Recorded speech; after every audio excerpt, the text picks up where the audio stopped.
Завхан аймгийн төв толбайг Жалхан цутагт Дамдан Бадрын нэрмжит болгож хөшөөгөн заллаа. На центральной площади в Завхан аймака установлен памятник Жалхан цутагту и назван в честь его имени. 2025 оны 4-р сарын 23-нд Завхан аймгийн төв толбайд Монгол Улсын ерөнхий сайд Очирваны хувилгаан Самади багш Жалхан цутагт Дамдан Бадрын хөшөөний нээлт боллоо. 23 апреля на центральной площади Завхан аймака был открыт памятник премьер-министру Монголии, воплощению Очирван учителю Самади Жалхан цутагту Дамдан Базару.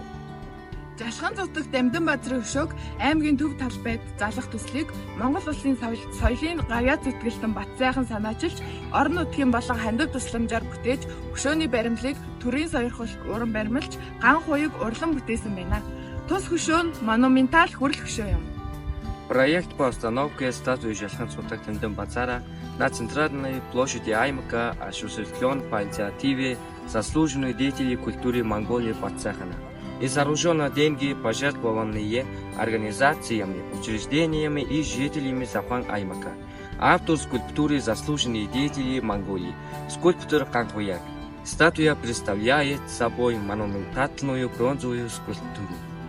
Тэргүүнд талсан алтан очир нь зэрэг зэндаг илэрхийлнэ. Хувцсан Монгол төрийн тэргүүн зэргийн төшөмлийн төрийн ёслолтын хувцс юм. Эрхийг худагтуудсан. Мөн эрхний толгойг дээш харуулсан энэ инх мөнх сайн сайхан явахыг бэлэгдсэн байна. На бриллиантная гала символизирует ранг, а национальная одежда – это официальное церемониальное одеяние первого должностного лица монгольского государства. Буддистские молитвенные бузи четку мало носят только представители знати. Головка четки мало изображено наверх, что символизирует мир и удачу. Хөшөөний баруун гар нь та бүхний өгсөн хүндэтгэлийг бүлээн авч, номын хүчээр хувь тавилантай дааж яв. Зүүн гар нь Монгол төрийн ерөнхий сайдынхаа тавгыг төгшөж, ард талын шашин маш тунгалаг гэж бичсэн нь төрийн шашнаа хүндэтгэж, шашны төрөө дээдлэн суулгыг агуулжээ. Правая рука статуи означает: принимаю оказанную вам честь и буду нести судьбу и благополучие граждан. Их материальное благосостояние силой учения Будды. Постановляю сидя в армии. Левая рука покойствия. На печати премьер-министра Монголии. А надпись на обороте гласит: ясная прозрачная вера. Это ясный прозрачный ум. Что означает: государство будет уважать свою религию. И религия будет поддерживать свое государство. Хөшөөний тамганы хажууд байх цаг нь 12 цаг 29 минутыг зааж байгаа. Чадамны ард талд 20 гэсэн ром тоо бий.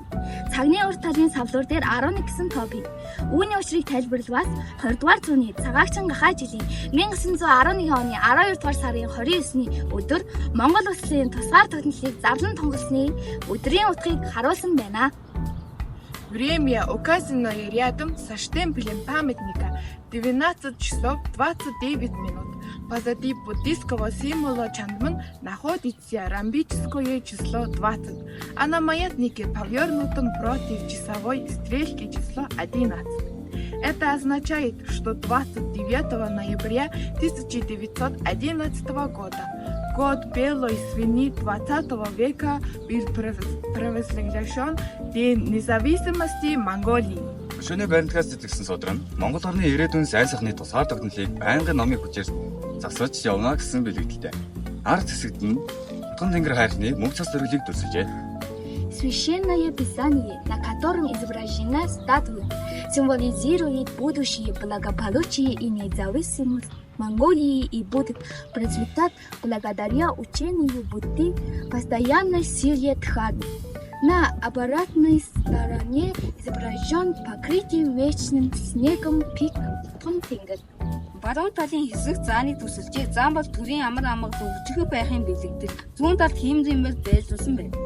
На правой части изображен слон. Слон является символом мирной мощи государства, а слева изображен драгоценный жеребец, символизирующий независимость, суверенность и дух Монголии. Арын хэсэгт нь эвтэй дөрвөн амтан болон арслан барсыг дүрсэлсэн бол гол хэсэгт нь инх цагийн их шиглэнгийн бэлэгдэд болсон хөгжмийн хүндэтгэл үзүүлэн дүрсэлжээ. На заднем плане изображены 4 гармоничных животных, что символизирует взаимопомощь и уважение к старшим, а также тигр лев, символ силы, власти, защиты. В основной части символы мирного времени, изображены в виде монгольского орнамента узихи, а под ним дан уважение музыкальному инструменту. Дамдан базар нь 5 ухаанд мэргэсэн оюунлаг скетинг шашны том зүтгэлтэй байсныг илэрхийлж хүндэтгэн уран баримтлын суурин хэсгийг сонгодог их загварын цул боржгон суурьтай 100-аас 100 дамжуулах материалаар хийсэн бөгөөд Монголын ард түмэн тусгаар техникийн төлөө гүйцэтгэсэн их гавьяаг нь хүндэтгэн үзэж энэхүү хөшөөг бүтээжээ. Дамдан базар был интеллектуалом и великим религиозным деятелем, специализировавшимся в 5 буддистских дисциплинах. В честь его великих заслуг перед Родиной, где сыграл важную роль в движении за независимость Монголии. За монгольский народ установлен памятник из монолитного камня Боржгон, который использовался из века в века. Дамдан базар нь 1911 оны үндэсний эрхчлөөний хувьцаалыг оройлон үдирчдийн нэг төдийгүй баруун хязгаарыг төхнүүлэх зайд гадаад дотоод эргээ зохицуулах зайд Богдын засгийн газрын ерөнхий сайд ардын засгийн анхны ерөнхий сайдаар ажилласан Монголын ард түмэн тусгаар тогтнолын төлөө үйл хэрэгт хавьяа байгуулсан төр шашны зүтгэлт юм. Дамдан базрын үндэснээр 150 жилийн ой зориулж бүтээсэн. Дамдан базар бэлний тогтсон одним из лидеров национально-освободительной революции 1911 года, но и общественным и религиозным деятелем, занимавшим посты министра западной границы, министра иностранных и внутренних дел, премьер-министра правительства и первого премьер-министра народного правительства. Создана 150-летию со дня рождения Дамдан базара.